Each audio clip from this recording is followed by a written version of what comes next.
I think it's fair to say I don't know how to start a video anymore, so here I am, a disembodied voice, ready to rattle off some of my best games to you. What I lack in introductions, I make up for in games this year though. Struggling to contain it to just the top 10, I have got to have a few additional games as honourable mentions, which we'll dive straight into.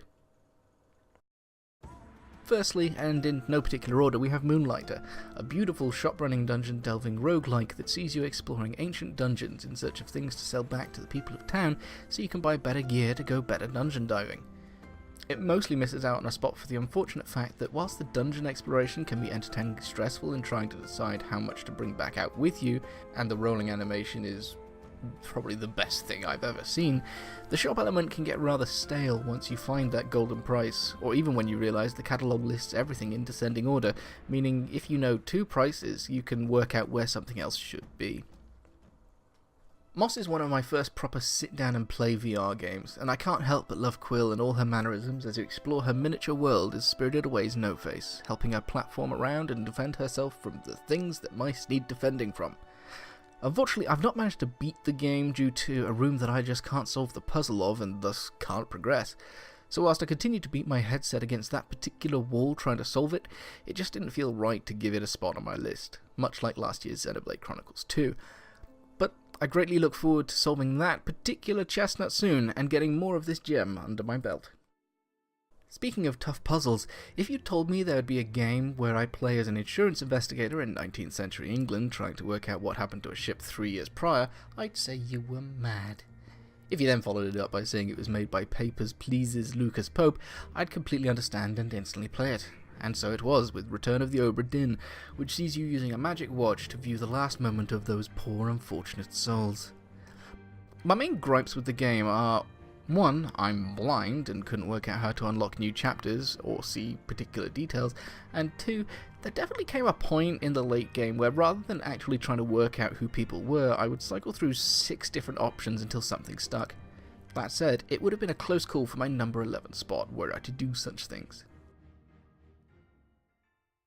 There is something incredibly satisfying about locking yourself in a room, strapping yourself into a neon void space and flailing your arms to music in what might be loosely described as dancing to destroy blocks with definitely not lightsabers in time. My main issue comes down to the unavoidable fact that the PS4 version does have a significantly smaller song list due to the lack of mod support, so you're almost certainly not going to be able to flail to your own personal favourite tunes. Whilst I have found a number of songs I not only enjoy playing, but listening to in my own free time, I can't help but be jealous of my PC Master Race brethren who get to dance to 24-hour Cinderella. Finally, we reach Celeste. I'll be honest, the only reason I even tried Celeste was because it was free on Games with Gold. I would never have touched it otherwise, following my experience of this sort of thing with Ori and the Blind Forest, and yet I find myself compelled to try and climb this mountain at least twice a week to find out what waits for me at the top. Perhaps my favourite feature in this is the assist mode, which it obviously tries to tell you not to use, but is perfectly happy for you to indulge in as needed. But what's particularly great is the fact that you can adjust different parts accordingly, like your invincibility, dash ability, stamina and game speed. But not only that, it allows you to turn it off and on entirely at will, so if you get stuck on a particular screen for an hour in a boss fight, just turn on invincibility, walk through to the next screen, turn it off and resume the challenge. And even if you use assist mode, you're not locking yourself out of achievements as so many other games are prone to do, which is just the icing on top. I started my journey not wanting to have put money down, and I've ended it almost certainly picking up a physical edition on the Switch, so I can enrage myself before bed. With those out of the way, let's start this year's list off with a shiny new IP. One that I don't necessarily think will get the sequels it perhaps wanted, but was a blast to play all the same. It's no secret that the Toys to Life thing has caught me on both sides, so I was worried that Starlink Battle for Atlas would be impossible to enjoy beating with just the starter set. Fortunately, this ended up not being true, and the only real hindrance being that if you wanted 100% the game, there is one weapon pack and one ship set you need to buy, and that's it. And with the game and packs being massively reduced for the last few months, there's no reason not to give it a go. Providing the fun of an Arwing in a No Man's Sky style open world, shooting glowing things and aliens so numbers pop out of them until they die is just a ton of fun. So much so that I didn't even realise I'd sunk 40 plus hours into it before reaching a satisfying endpoint. Whilst there's not much to be said on the character and story front, the world of Atlas has enough little pieces of lore to keep me interested in anything in the future, and the ability to modify your ship on the fly by literally peeling pieces off it never gets old. My experience with my number 9 spot started way back in 2013 at GamerCon in the hotel that would later try and kill me. In the games room there were some plastic drums, and next to Donkey Konga there were some more drums, with sticks. And here I watched Abby bash at some plastic. Fast forward 5 years and I'm sat with the Switch in hand, loving the madness that is Taiko no Tatsujin Drum and Fun, albeit without plastic drums and sticks. For now. It's no secret that I enjoy rhythm games, even if I suck at them, and Taiko no Tatsujin just oozes character, from dancing chibi drums to a Dragon Ball Z theme being played with motorcycle scooters. I love my time with it as a single player, but only recently found the joy of playing the party games and competitively against friends. And of course there's the impossible songs that would one day make me a viral success if only I could tap fast enough.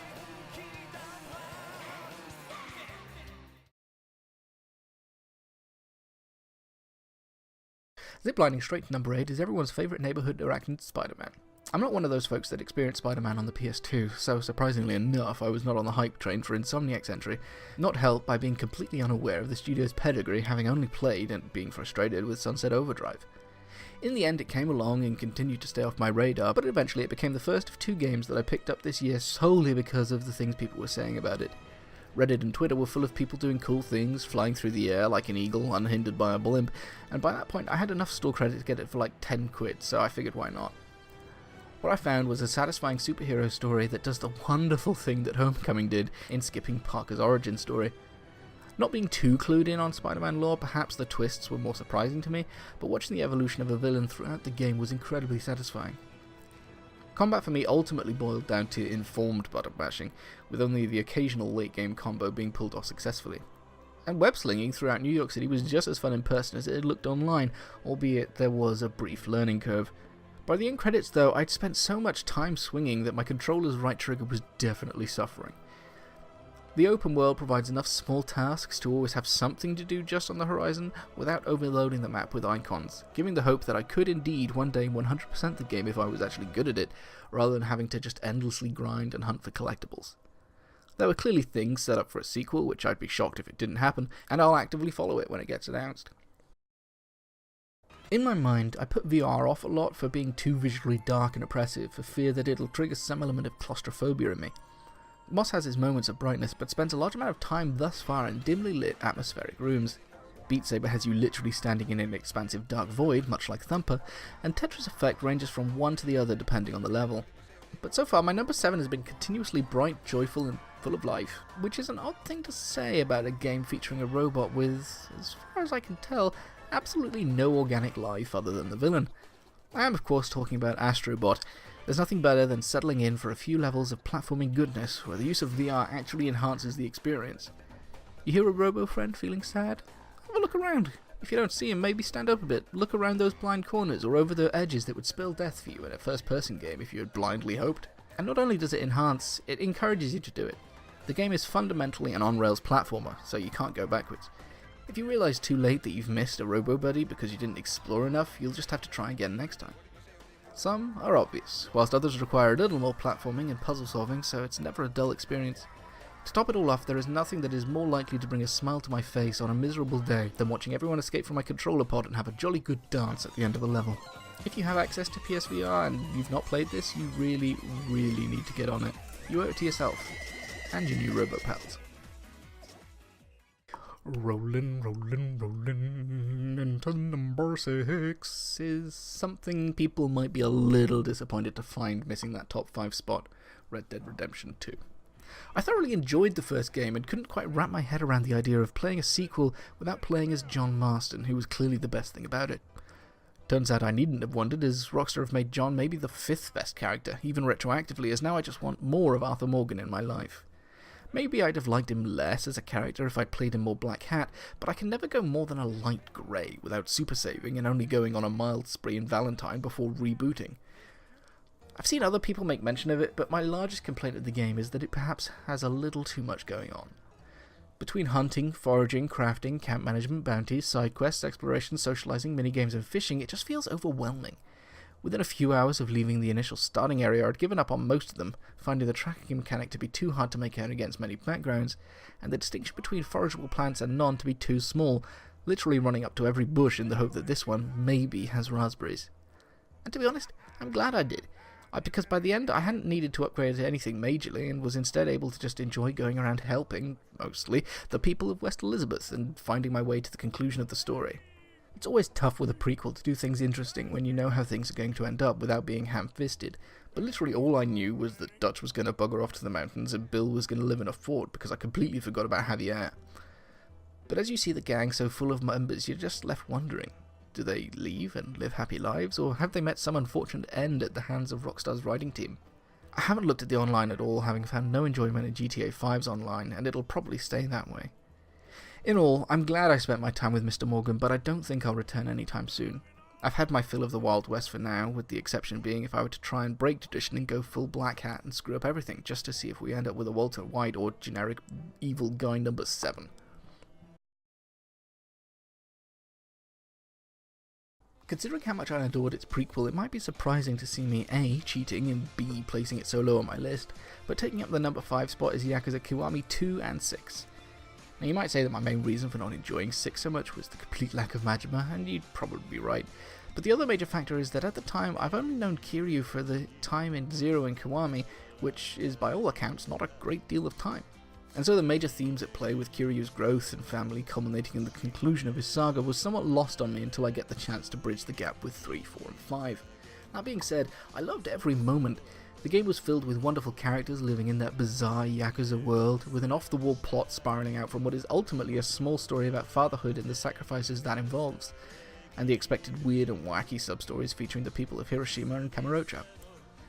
I cheat and put Kiwami 2 in the same spot because it features a lot more Majima, bonus, has a Majima story section bridging the gap between Zero and Kiwami, extra bonus, and is naturally in the next part in the tale of Kiryu-chan for me. It is a bit of a struggle for me to separate the gameplay of Kiwami 1 and 2 because they were relatively so close together for me, but you can definitely see them starting to go in their own direction rather than being a simple GTA clone. I simply can't choose the better game of the two as it's ultimately a Zelda problem. I enjoyed the story aspect of Kiwami 2 a lot more, not being quite so lost in who's who and generally finding Ryuji to be a fairly interesting villain.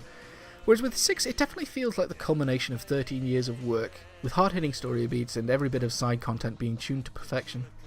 Kiwami 2 has the, for now, better story and 6 feels like the better game. I just can't choose. I thought I'd be able to come up with some sort of witty rhyme here, but alas, all I have is this. In it for, it's God of War. I played the original trilogy of God of War games on PS3, though never managed to escape the labyrinth in the third.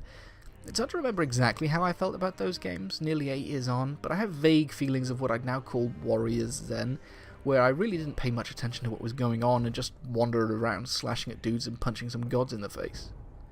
I'd just come out of 6th form having spent nearly 3 years studying Greek tragedy and myth, and so the setting probably grabbed me more than anything. Fast forward to 2018, where university has instilled in me a love for the Norse mythology, and Kratos has travelled across Europe to live a quiet life for longer than you might expect. It was interesting to see Kratos as anything other than a mindless revenge machine, with the majority of the game actually being Kratos wanting to do something relatively normal, and gods just keep getting in the way because they want to wrestle.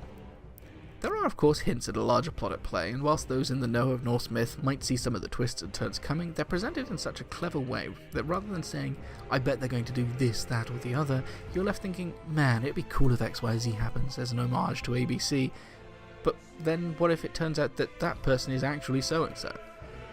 The combat felt weighty and cathartic, and the armor crafting and skill trees allow for some element of customization without being overcomplicated. Really my only issue was travelling around the world, as I typically find secret spots not because I was hunting for them, but because I got legitimately lost.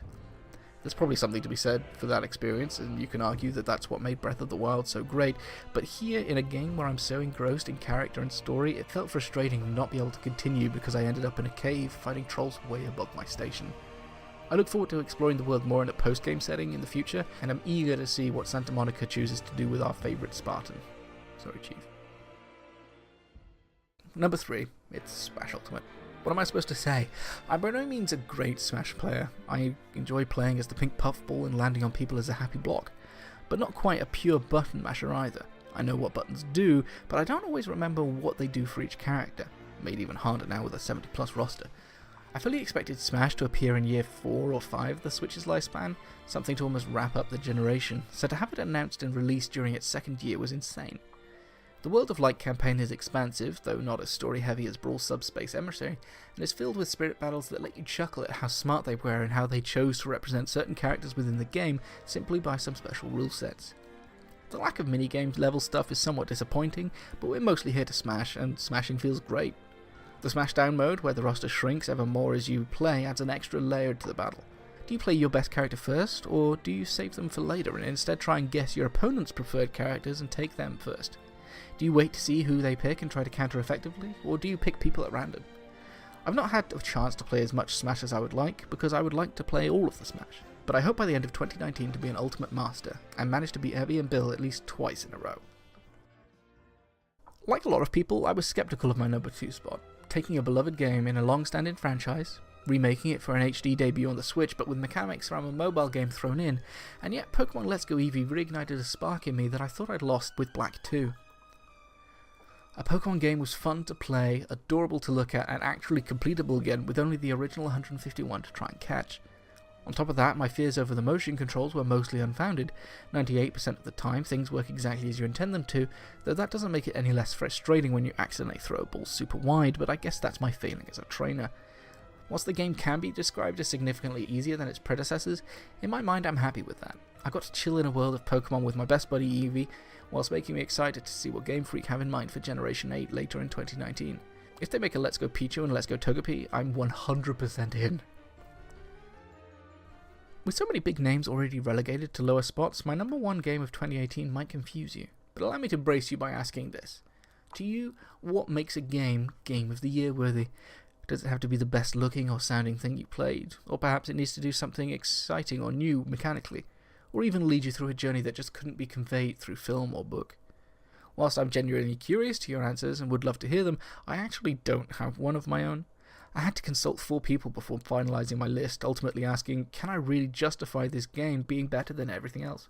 And no one said no, so here we are. At the very least, I can say that in 2018, where life has been rougher than it's been for a while, my bestest game had to be the one that brought the most smiles to my face, and that's none other than Overcooked 2. No matter how many times I restart the game to play with a new group of people, the game is always fresh, never frozen, and a great laugh. Because ultimately, it's not about having entertaining recipes or overcomplicating mechanics, it's about gathering some friends and making some food. Badly. In a hot air balloon. Before crashing into a sushi restaurant. Like I say, I must have restarted the game at least 5 times, and it's always fun to watch the dynamic between people grow, seeing who takes head chef role, who becomes the troll, and so forth. Things obviously get a little heated as the stress mounts, the kitchen burns down and you fall down a mineshaft for the 10th time because your controller said screw you, but it never matters. It always ends in laughter, no one gets salty at missing those stars, and every failure leads you to hone your teamwork and find that sweet routine that lets everything run smoothly. And the addition of online multiplayer just means you can practice anywhere in the world. Ultimately, as the late great Satoru Iwata said, above all, video games are meant to be just one thing. Fun for everyone. So that's it. 2018 is in the bag and 2019 is looking pretty busy. What were your favourite games of last year? And what are you looking forward to sinking your teeth into in 2019? Let us know down below.